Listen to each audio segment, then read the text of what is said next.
วัสดีครับสวัสดีครับวันนี้เรามาตามถนนสาย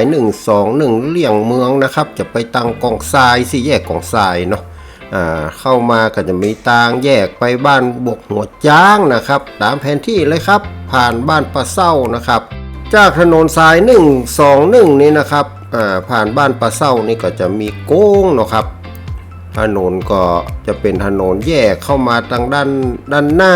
ก็จะมีป้ายบอกนะครับเป็นป้ายชื่อวัดนะครับ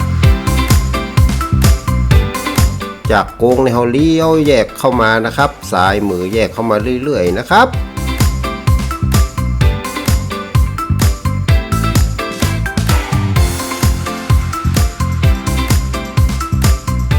เข้ามาพอสมควรนะครับผ่านโรงงานที่เป็นสีฟ้าทั้งซ้ายทั้งขวานี่นะครับแล้วเราก็จะมาเจอลานโล่งๆเนาะเป็นลานโล่งๆกว้างๆลานซีเมนต์นะครับสูดลานนี้ก็จะมีอันพระพุทธรูปตั้งอยู่นะครับพระพุทธรูปสีขาวองค์ใหญ่นะครับน่าจะเป็นปางปฐมเทศนานะครับไปพ่อชื่อเพิ่นบอกว่าเป็นพระประธานพรชัยยะมงคลนี่นะครับปางเพื่อนนี่เหมือนปางปฐมเทศนานะครับที่เพื่อนจีบนิ้วอยู่นะครับเนาะองค์พระนี่ก็เป็นปูนปั้นนะครับโอ้สีขาวจัดงามนะครับเป็นแบบเชียงแสนสิงห์หนึ่งครับเนาะนั่งบนฐานดอกบัวลักษณะงามครับมาทางขวามือติดกับหัวนี่ก็จะหันอ่านป้ายชื่อวัดครับวัดเพิ่นว่าชัยมงคลเนี่ยเนาะแล้วก็วงเล็บว่าปักกล้วยนะครับ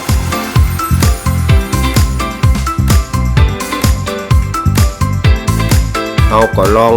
ย้อนปิกมาตั้งประตูตั้งเข้าเนี่ยนะครับเป็นประตูตะวันออกนะครับมีหูปั้นยักษ์เฝ้าอยู่2ตนนะครับตนหนึ่งสีแดงตนหนึ่งสีเขียวนะครับบนหัวเสาทั้งสองข้างนี่ก็มีหูปั้นสิงโตนั่งอยู่เนาะตัวซ้ายนี่มีเทพพนมยืนอยู่ตัวนะครับลักษณะของหูปั้นอย่างนี้ก็รู้สึกว่าจะได้รับอิทธิพลเหมือนกับแบบของพม่านะครับมาในการที่จะมาแปลงมาปั้นครับหูปั้นยักษ์เปิ้นก็ถ้าจะเป็นท้าวเวสสุวรรณก็หาเนาะส่วนนั้นสิ่งตั้งขวามือนี่นะครับก็มีแต่เทพพนมนะครับที่ยืนอยู่แต่เป็นเพศหญิงนะครับเป็นแม่หญิงเนาะตัวองค์ซ้ายเป็นผู้ชายนะครับจากประตูเข้ามาทางด้านใต้นี่จะหันว่ามีอาคารครึ่งไม้ครึ่งปูนด้านบนมีหน้าบันไม้แกะสลักจัดงามครับปุดแกะไว้ลวดลายอ่อนช้อยดีครับ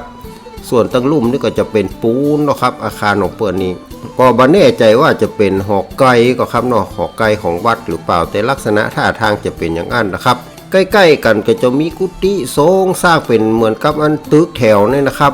เป็นคอนกรีต2ชั้นนะครับระหว่างกำแพงชั้นนอกชั้นในนี่ก็จะมีศาลาอเนกประสงค์เนาะแล้วก็มีซุ้มประตูบริเวณนี้อาจจะเป็นเนื้อที่คิดว่าเพิ่มเติมมาจากของเก่าก็หาเนาะอันเสาทางเข้าชั้นที่2นี่นะครับมีหูปั้นสิงห์นั่งอยู่บนฐานบัวหงายเนาะแล้วก็บริเวณขาสิงห์มีเทวดาอยู่ครับหูปั้นสิงห์กับเทวดากู้นี่นะอู้จัดงามเลยครับลวดลายอะไรอย่างนะครับน่าจะเป็นของเก่าของเดิมเนาะดูแล้วอันแตกต่างจากสิงห์กู้ที่อยู่ตรงหน้านะครับฝีมือลวดลายการปั้นของเปิ้นมีลักษณะเป็นแบบของพม่านั่นนะครับเป็นศิลปะแบบของพม่าน่าจะเป็นพม่าแบบพม่าล้านนาพม่าเชียงใหม่นะครับจะว่าเป็นพม่าแท้ๆเดิมๆเลยก็บ่น่าจะใช่เนาะแต่ว่ามันดูไก่ๆมาทางล้านนาสักหน่อยนะครับลวดลายสัดส่วนในของเพื่อนดูมันพอดีเหมาะสมกันนะครับมีความสมดุลสมมาตรนะครับลวดลายต่างๆก็ดูคลาสสิกบ่ต้องแต่งแต้มสีเลยนะครับสีขาวๆบ่ใดนี่ก็ยังจัดงามแล้วครับรายละเอียดของลวดลายไอ้ยังก็ยังสมบูรณ์อยู่นักนะครับน่าจะอนุรักษ์ไว้ให้ดีเนาะครับเป็นหีดเป็นหอยของคนรุ่นต่อไปครับ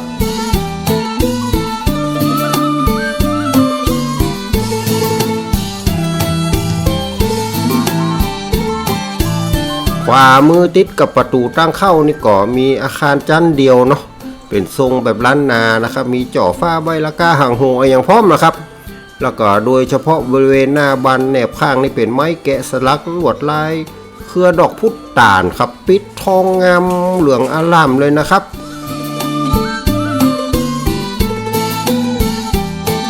ลองเข้าไปดูตั้งในสักหน่อยนะครับเข้ามาตั้งในจะเห็นรูปปั้นพระศรีวลีอยู่ตั้งหน้าเลยนะครับแล้วก็มีกลุ่มพระพุทธรูปอยู่หลังคุณนะครับเนาะพระศรีวลีเพิ่งก็เป็นสีทองนะครับแล้วก็ระหว่างพระศรีวลีกับกลุ่มพระพุทธรูปนี่ก็จะมีรอยพระพุทธบาทจำลองขนาดใหญ่เลยครับเป็นอันพระพุทธบาทจำนวน4รอยนะครับเหมือนนั้นพระบาท4รอยที่บนดอยพุ่นนะครับคล้ายๆกันเนาะบริเวณเสาอย่างนี้ก็มีการเขียนเรื่องราวการแย่งชิงผลมักกะลีผลนะครับแต่ว่าน่าจะมีคนมาเขียนเส้นเพิ่มเติมจากของเก่าเพื่อนกลัวหันบาชัดก็ว่าจะได้เอาปากกาเอาดินสออย่างมาเขียนนึกเห็นชัดๆนะครับว่ามันเป็นจะอี้นะครับเนาะก็มันก็ดีไปอย่างนะครับ ส่วนเสาของตั้งอื่นนี่ก็อาจจะเขียนเป็นทิวทัศน์ธรรมชาติฝีมือช่างพื้นบ้านนะครับบางส่วนก็เขียนให้มันเหมือนกับเป็นลายหินอ่อนนี่นะครับสมัยหินอ่อนสมัยก่อนนี่หินอ่อนก็แป้งเนาะครับเจ้าบ้านเปิดมหูเนี่ยได้ก็เอาสีเนี่ยมาเขียนเป็นลายหินอ่อนไว้เสียเลยนะครับ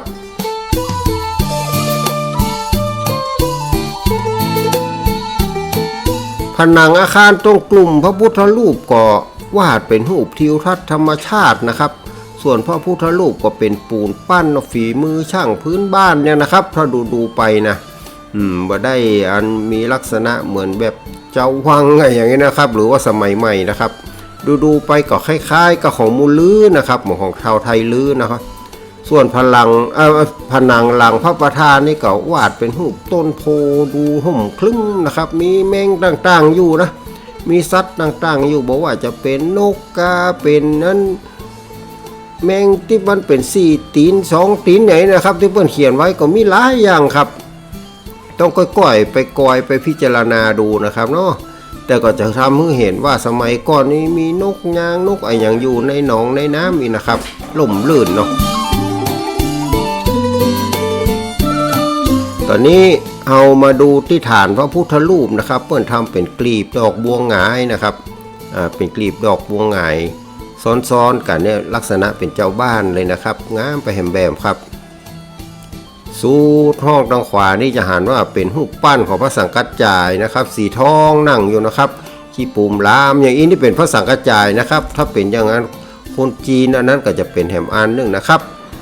ฝีมือในการสร้างพระพุทธรูปการวาดภาพตกแต่งต่างๆนี่ก็มีลักษณะเป็นงานท้องถิ่นเนาะรอยพระพุทธพระบาทเองก็มีขนาดใหญ่นะครับทำเป็นหอยซ้อนกัน4หอยนะคงถ้าจะหมายถึงพระพุทธเจ้าถึง4พระองค์นะครับ5พระองค์4พระองค์เนี่ยตอนนี้มา4แล้วเนาะยังค้างแหมองค์หนึ่งนะครับจะหันว่าหอยอันแรกนี่จะใหญ่ขนาดนะครับแล้วก็ก้อยน้อยลงเลยนะครับของอันพระพุทธเจ้าโคดมนี่ก็น้อยนะครับแต่ว่าก็ยังรู้สึกว่าใหญ่กว่ามนุษย์ปกติธรรมดานะครับอันนี้เป็นแบบจำลองนะครับก็เพิ่นก็เป็นเครื่องหมายไว้เนาะครับนอกว่าพระพุทธศาสนามาถึงนี่แล้วเนาะรูปนกอย่างที่เห็นนี่ก็คงจะเป็นอีกานะครับเป็นกาเนาะซึ่งบ้านเราบอกค่อยมีในบริเวณนี้นะครับแสดงว่าแต่ก่อนนี่เคยมีกามีแมงอย่างนักนะครับมีกวางมีอย่างนะครับที่เพิ่นเขียนไว้เนาะมีเสือมีอย่างตัวครับ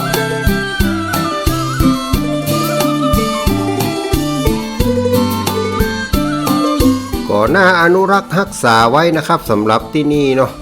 จากด้านในอาคารหอยพระบาท4หอยเนี่ยครับเราก็จะเตียวออกมาจะเห็นว่าบริเวณกลางวัดเลยนะครับจะมีวิหารซึ่งตอนนี้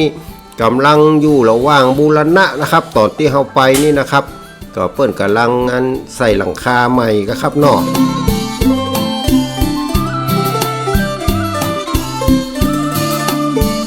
ตั้งหน้าวิหารนี่ก็มีเสาหงนะครับเสาหงแล้วแขวนตุ้งกระด้างเป็นแมงประจำปีเกิดนะครับเรียงเป็นแลบไว้นะครับเป็นตุ้งกระด้างไม้เนาะแล้วก็หาวบันไดเปิ้น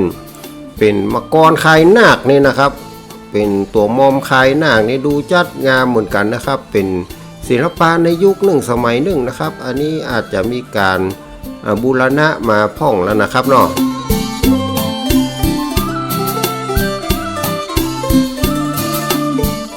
พระวิหารนี่ก็กำลังอยู่ระหว่างบูรณะแต่ก็เป็นโอกาสดีที่เราจะได้เข้าไปดูของต่างๆได้ชัดเจนขึ้นนะครับตอนมีหลังคามีอย่างคุมไว้ก็อาจจะบ่ค่อยชัดเนาะ ถ้าเข้ามาดูก็จะหันชัดขึ้นมีแสงอาทิตย์ลอดมังกรตัวนะครับบริเวณตั้งในนี่ก็มีเสาสี่เหลี่ยมมีหูปวาดนะครับเป็นนางเมฆขลาล่อแก้วกระคำเนาะส่วนระหว่างเสาแต่ละต้นนี่ก็มีแผ่นไม้ทำเป็นลวดลายหม้อดอกนะครับเป็นหม้อดอกบัวนี่นะครับจะว่าเป็นหม้อดอกปุรณคตะก็น่าจะได้นะครับแต่ดูแล้วเป็นดอกบัวนะครับเรียงเป็นแถวเลยนะครับก็จะทำให้เห็นว่าเป็นการตกแต่งในยุคหนึ่งสมัยหนึ่งนะครับลวดลายต่างๆนี่ก็ดูบละเอียดตะใดนะครับแต่ว่าก็มีจังหวะลวดลายสวยงามแบบคนท้องถิ่นว่ากันเถอะบริเวณเสาก็ทำลวดลายเป็นแต้มทองหูบดอกไปนะครับเครือดอกเนาะ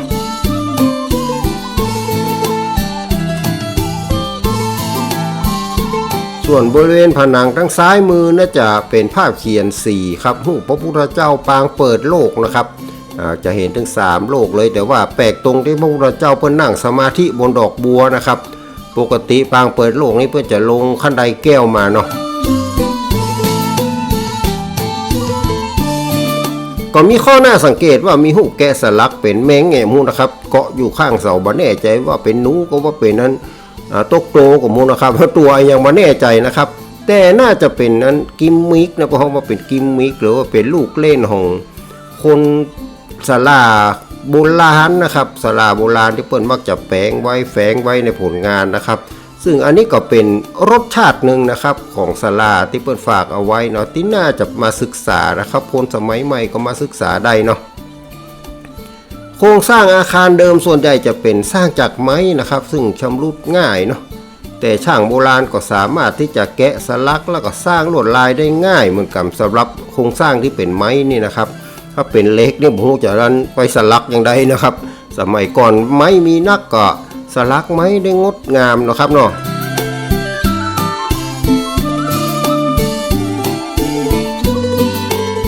การตกแต่งลวดลายนี่ก็เป็นรูปวาดแล้วก็มีการแต้มทอง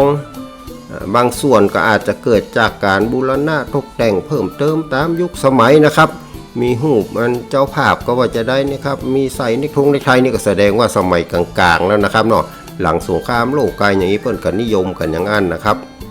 นิยมตามแบบสากลนะครับที่จะผูกไทยใส่หมวกอะไรอย่างของเพิ่นตามนั้นนะครับ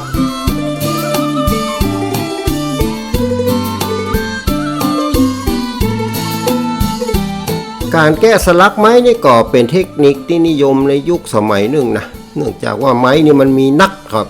ความใกล้ชิดกับวัสดุอย่างไม้นี่ก็ทำให้คนเฮาเนี่ยมีเทคนิคที่อันสามารถจะแกะสลักจะอย่างที่มันงดงามได้นะครับเพราะว่าหูจักนิสัยใจคอกันเนี่ยนะครับเราวางช่างกับอันไม้นะครับเนาะก็ทำให้เฮาสามารถแกะสลักอย่างได้งามเลยครับช่างคนแกะได้จัดงามจังหวะลีลาเพิ่นดีครับของที่นี่นะปกติถ้าอันหลังคาบังไม่เหี่ยก็บ่หันทีเท่าใดเนาะผลงานมูลนี้ก็จะถูกถ่ายทอดเป็นงานสร้างสรรค์ไว้เป็นสมบัติของชาตินะครับซึ่งมันก็สามารถแสดงอัตลักษณ์ของผู้คนในท้องถิ่นได้เนาะผลงานของช่างที่แสดงออกไว้นี่นับว่าสวยงามครับแสดงตัวตนได้บ่น้อยหน้าไปกว่าที่อื่นเลยนะครับสำหรับวัดนี้แสดงว่าคนบ้านนี้สมัยก่อนก็มีฝีมือนะครับเนาะเราเข้ามาดูภายในวิหารจะเห็นว่าอันเสาเปิ้นแบบโบราณนะครับเป็นเสากลมรับโครงสร้างนะครับประตูลักก็เป็นไม้แกะสลักรูปเทพพนมนะครับอยู่ในเถาดอกพุตานครับเนาะฝีมือการแกะสลักนี่อ่อนช้อยสวยงามเลยครับสังเกตดูจะเห็นว่าเปิ้นแกะสลักได้ลึกเลยนะครับเนาะแกะได้ลึกพอสมควรมีรายละเอียดดีนะครับถึงแม้จะผ่านการเวลามาเมินนาน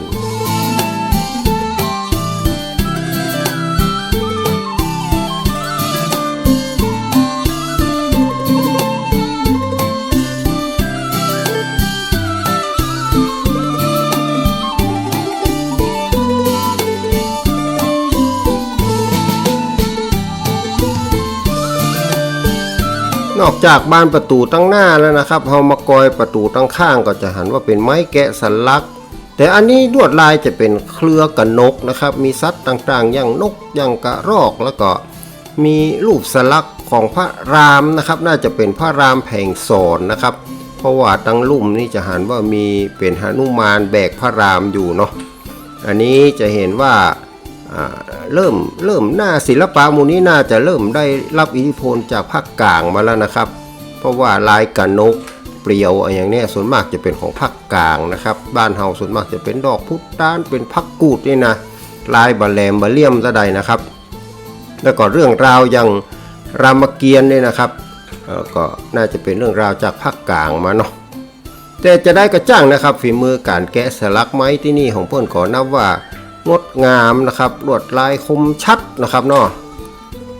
รายละเอียดเล็กๆน้อยๆอย่างหางกระรอกเลยนะครับน่าสนใจนะครับเพื่อทำเป็นเปี้ยวไว้งามเลยนะครับ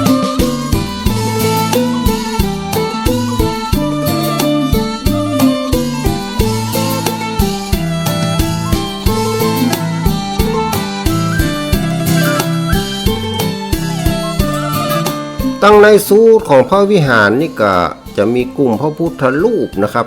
ซึ่งบริเวณเพดานนี่มีโลหะดุลเป็นลวดลายหงส์ลวดลายมังกรตรงกลางนั่นน่าจะเป็นลายนกยูงนะครับอันนี้เป็นโลหะดุลนะครับหรือพวกเขาว่าต้องนะครับต้องแผ่นโลหะมาเป็นลายแล้วก็ติดคำนี่นะครับอยู่ได้เมินนะครับของหมู่อย่างอีเนาะ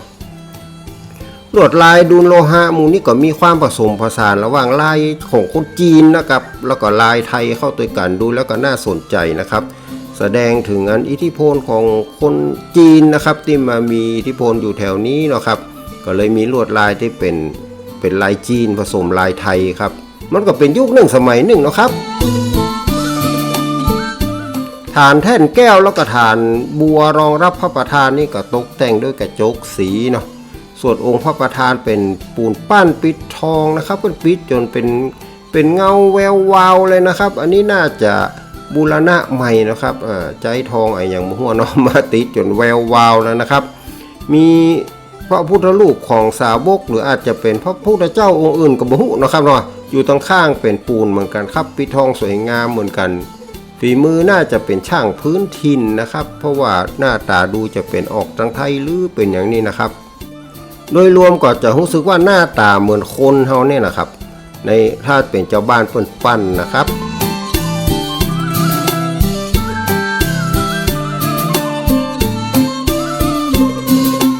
ส่วนผนังตั้งหลังองค์พระประธานนี่เปิ้นเขียนเป็นรูปต้นโพใหญ่เลยครับมีสัตว์ต่างๆอาศัยอยู่นะมีกระรอกกระเตนกเก้านี่นะครับมีอะไรอย่างมีเก้งมีกวางอะไรอย่างอยู่ตรงในด้วยนะครับนี่เรามาสังเกตว่าปลายนิ้วปางชนะมารมีลักษณะเสมอกันนะแต่ว่าแตะกับพื้นนะครับอันนี้ก็เป็นลักษณะของบ้านเฮานะครับฐานบัวก็ประดับกระจกนะครับอย่างที่ว่าไปตะกี้เนาะก็หวังว่าการบูรณะพระวิหารนี่ก็จะเสร็จได้อย่างรวดเร็วนะครับก่อนที่แสงแดดฝนลมเนาะอย่างก็จะมาใกล้ๆนี้แล้วนะครับจะเข้าภาษาแล้วฝนลมก็จะมานะครับก็จะทำให้มันเสียหายได้ง่ายเนาะ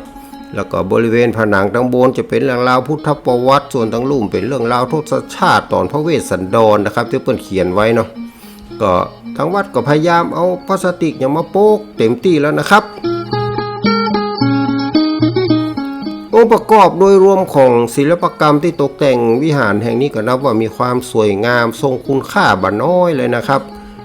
สมกับที่เจ้าหมู่สมาชิกเพิ่นบอกว่าขอมาก้อยสักน้อยเตอะวัดปักกล้วยนี่นะเนาะก็มาแล้วก็งามเต้นะครับ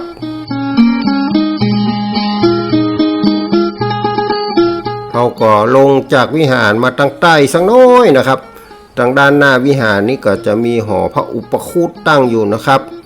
เพื่อนนิยมเอาหอพระอุปคุตมาตั้งหน้าวิหารนะครับแต่ว่ารูปปั้นพระอุปคุตที่นี่ก็ดูแปลกตาสักน้อยนะครับเพราะว่าเปิ้นหันหน้าไปทางซ้ายมือของเปิ้นทางขวามือของเฮานะครับปกติเฮาจะเห็นเปิ้นหันหน้าไปแหมเพิกนึงนะครับแล้วก็เปิ้นก็อุ้มบาทไว้ตัวนะครับสำหรับพระอุปคุตที่นี่ทาสีเหมือนจริงเลยนะครับองค์จัดใหญ่ครับใครจะมาปูจาก็ได้นะครับมาทำบุญไหว้พระอุปคุตมีปลาเงินปลาทองอะไรอย่างพร้อมเอามากอยกำยันแล้วก็ลวดลายแกะสลักหน้าพระวิหารกำนะครับมีความสวยงามแล้วก็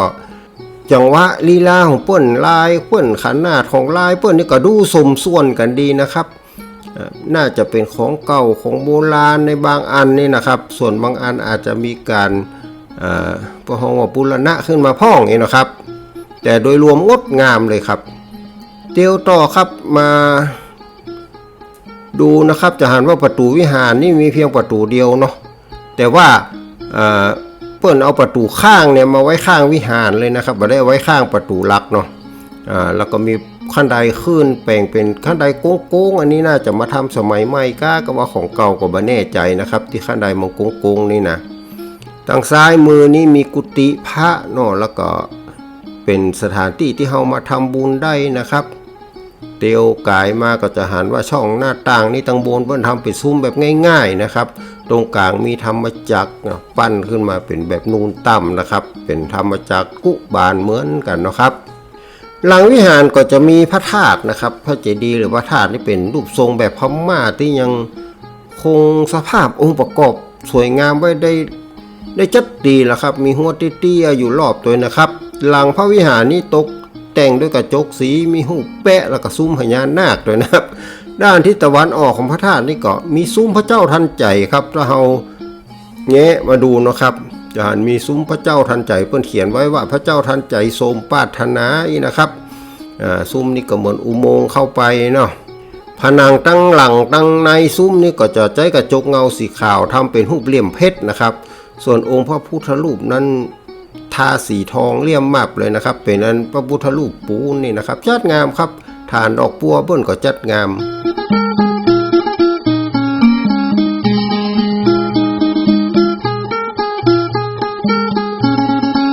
บริเวณใกล้ๆกันนี่ก็มีพระพุทธรูปปางลีลาตั้งอยู่นะครับก็เป็นปางลีลาเนาะอันนี้เนาะแล้วก็เขาก็จะหันว่ามีพระธาตุทรงระฆังคว่ำนะครับตั้งบนฐานบัวหงายซึ่งเป็นอันศิลปะแบบของพม่านะครับตั้งบนก็เหนือป้องชะไหนนี่ก็จะทำเป็นลวดลายแบบบัวคว่ำบัวหงายนะครับหับส่วนยอดชัดอย่างตามแบบของศิลปะพม่าเลยนะครับบริเวณองค์พระธาตุนี่ก็จะเป็นที่เป็นองค์ระฆังนี่ก็ตกแต่งลวดลายกาบสีทองพ่องนะครับพื้นหลังก็ติดกระจกเงาเนาะนอกจากนั้นด้านทั้ง4ของพระธาตุนี่ก็จะมีซุ้มแบบพม่านะครับทางในมีพระพุทธรูปยืนดูลักษณะแล้วก็น่าจะเป็นแบบพม่านะครับแต่ว่าอาจจะมีการบูรณะมาพ่องก็รูปแบบมันก็เลยไก่ๆไปสักหน่อยนะครับเป็นปนๆนี่นะครับเนาะงานปูนปั้นประดับพระธาตุแล้วก็รูปสิงห์บริเวณนี้ก็ยังมีความสมบูรณ์นะครับแล้วก็รักษารูปแบบซึ่งมันเป็นแบบพม่าล้านนาเชียงใหม่เขาได้อย่างดีนะครับแต่ก่อนนี้จะหันมีแบบนี้นักหลายวัดหลายวาครับมาเดียวหลายวัดเพิ่งก็เปลี่ยนแปลงพัฒนาบูรณะไปจนบ่เหลือเข้าเดิมไปเลยก็มีนะครับแต่อันนี้เพิ่นก็ทำรักษาไว้อย่างเก่านะครับจัดดีก็จะเป็นหลักฐานทางประวัติศาสตร์ได้นะครับว่าสมัยหนึ่งยุคหนึ่งก็เป็นลักษณะแบบนี้รูปแบบการตกแต่งแบบนี้นะครับมีความน่าสนใจเนาะมีรายละเอียดที่งดงามควรค่าแก่การเก็บรักษาไว้ครับมีลูกเล่นมีกิมมิกมีหูปคนหูปยังหนังจี้นิ้วพ่องเงี้ยนะครับเป็นแมงนั่นแมงนี้อยู่ในซุ้มในอย่างอันนี้เป็นอันลักษณะที่สนุกสนานที่เปิ้นใส่ไว้ในศิลปกรรมนะครับอันนี้น่าจะมีการเก็บรักษาศึกษาสืบกันไปนะครับเนาะสำหรับพระธาตุเจดีย์สมัยนี้เพิ่นก็เน้นที่ความเข้มขลังนะครับบ่ค่อยมีอะไรอย่างจุกจิกเนาะ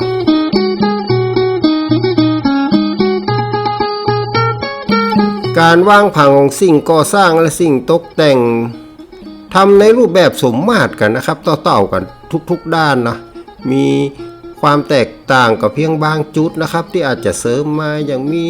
อันกูกระดูกพ่องมีอย่างพ่องเพิ่มเข้ามานิดๆหน่อยๆนะครับมันก็น่าจะเป็นของที่เพิ่มมาในตอนหลังนี้นะครับแต่โดยมากแล้วก็จะเป็นรูปทรงที่สมมาตรนะครับเตียววนดูรอบนี่ก็จะมีลักษณะคล้ายๆเหมือนกันทั้ง4ทิศเลยนะครับ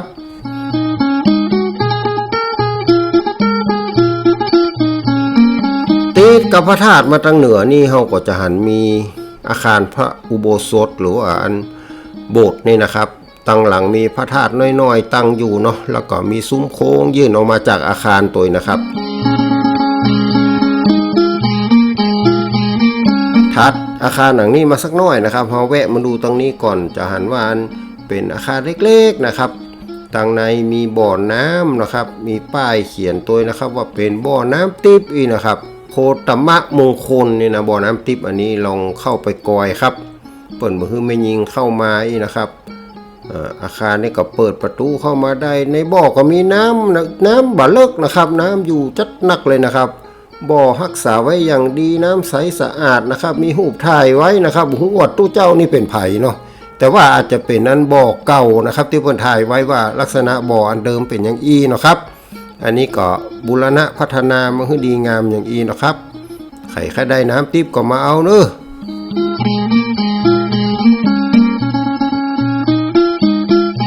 จากตั้งหลังนี่เขาก็สามารถติวมาตั้งเหนือนะครับตามแนวอาคารพระอุโบสถนี่นะครับ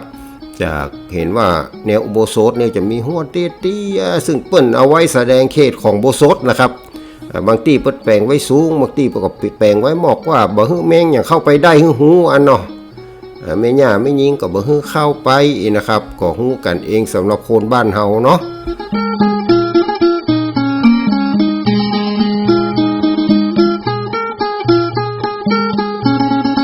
หน้าโบสถนี่ก็มีมากรคายหน้าก็ว่าอันตัวมอมคายหน้าเป็นฮาวบันไดนะครับรูปร่างสวยงามพอสมควรเลยนะครับโบสถเพิ่งก็ตกแต่งลวดลายด้วยปูนปั้นอย่างงดงามนะครับก็ประตูทางเข้านี่เป็นก็ทำเป็นทรงปราสาทตังบนมีซุ้มพญานาคนะครับตรงกลางมีรูปปั้นของพระพิฆเนศนะครับอันนี้เปิ้นมีพระพิฆเนศตั้งอยู่เนาะในมือก็กำซ้ำงามซ้ำตีศูนย์อย่างพวกหูนะครับบานประตูนี่เป็นไม้แกะสลักสีทองหูพระนารายณ์ทรงครุฑนะครับส่วนครุฑนี่ก็ยุดนาคไว้ถึง2ด้านเลยนะครับนี่ก็มีแต่พระนารายณ์นะครับเตียนเปิ้นขี่ครุฑนะครับเนาะก็เลยเดาได้เลยว่าเป็นพระนารายณ์ครับติดคำไว้จัดงามเนาะ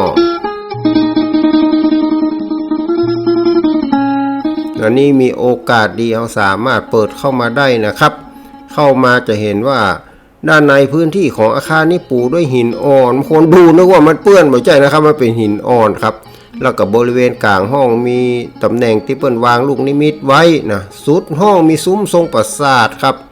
ตังบนเป็นโครงพญานาคนะครับส่วนยอดเป็นทรงเหมือนทรงพระธาตุนี่ครับพระเจดีย์นี่เป็นยอดนะครับลวดลายแกะสลักไม้บริเวณซุ้มโกงนี่ก็อ่อนช้อยสวยงามครับจังหวะลีลาของเปิ้นนี่งามนะครับด้านหลังซุ้มเป็นห้องโก้งหลังคาโก้งนะครับห้องนี้ก็คงเป็นส่วนที่ยื่นออกไปหลังอาคารนะครับทางในมีพระพุทธรูปเจียงแสนตั้งอยู่ครับลักษณะงดงามครับสำหรับพระพุทธรูปองค์ทางในปุ่นนะครับมีแต้นแก้วทำเป็นเกล็ดไว้นะครับสีต่างๆเนาะโอ้งามครับ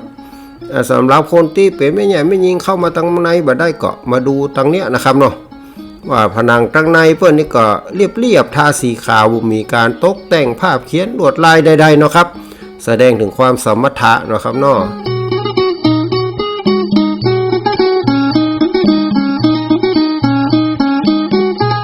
ด้านข้างของโบสถนี่ก็ติดกับบริเวณพื้นที่ของพระธาตุตั้งนอกคุณนะครับใจแนวกำแพงห่วมกันเนาะมีทางเตียวเข้าออกได้นะครับเป็นช่องทางเตียวเข้าออกได้ตุเจ้าอย่างเพื่อก็สามารถเตียวผ่านตรงนี้ได้นะครับไม่แย่ไม่ยิงก็บ่ต้องเตียวนะครับกรอบหน้าต่างของโบสถเปิ้นก็ทำเป็นซุ้มทรงปราสาทเหมือนกับประตูนะครับประดับตกแต่งลวดลายปูนปั้นเหมือนกันนะครับส่วนบานหน้าต่างเป็นไม้แกะสลักเนอะแกะสลักเป็นนั้นเกี่ยวกับเรื่องราวของพระพุทธเจ้านี่นะครับมีปางอะไรอย่างปรินิพพานพ่องนี่นะครับเป็นตัดสรู้พ่องแต่ละช่องก็บ่เหมือนกันครับตั้งเหนือนี่จะเห็นมีศาลาอเนกประสงค์ด้านข้างทิศตะวันออกเนี่ยนะครับจะมีสระน้ำขนาดใหญ่นะครับด้านข้างทิศตะวันออกของศาลานี่นะครับบ่แน่ใจว่านี่เป็นสระอะไรหยังเนาะครับแต่ก็เป็นสระน้ำใหญ่เลยหิมสระน้ำนี่ครับก็จะมีหอเสื้อวัดนะครับตั้งอยู่2หลังครับที่เห็นเนี่ยนะครับหลังหนึ่งทำจากไม้อันนี้อาจจะเป็นหอเก่าก็มาเนาะ หอเก่าหอเกี้ยวเปิ้นนะครับก่อนยังคงสภาพดีนะครับแต่ว่ารู้สึกเป็นแบบบ้านๆดีนะครับเป็นแบบพื้นบ้านดีส่วนที่เปิ้นแปลงใหม่จะอยู่ตั้งข้างนะครับทำจากปูนเนาะเปิ้นก็ประดับด้วยปูนปั้นงดงามมีหูปแมงหูปหยังใส่ตัวนะครับเป็นหอที่สร้างขึ้นมาใหม่นะครับแล้วก็ข้างในมีเครื่องใช้อย่างสำหรับอันหอเสื้อวัดที่เปิ้นเอาไว้นะครับมีหมอนมีอย่างตัวเนาะอันนี้ก็เป็นความเชื่อของคนบ้านเฮานะครับที่วัดต่างๆต้องมีหอเสื้อวัดเนาะก็เป็นเทวดารักษาวัดนะเพิ่นว่ากันอย่างนั้นนะครับชื่อว่าป่านี่สังเตือเฮาก็ดูเหมือนว่ามันจะรกจะน่ากลัวนะครับเหมือนจิตใจของเฮาที่รกเรือโดยกิเลสนะครับ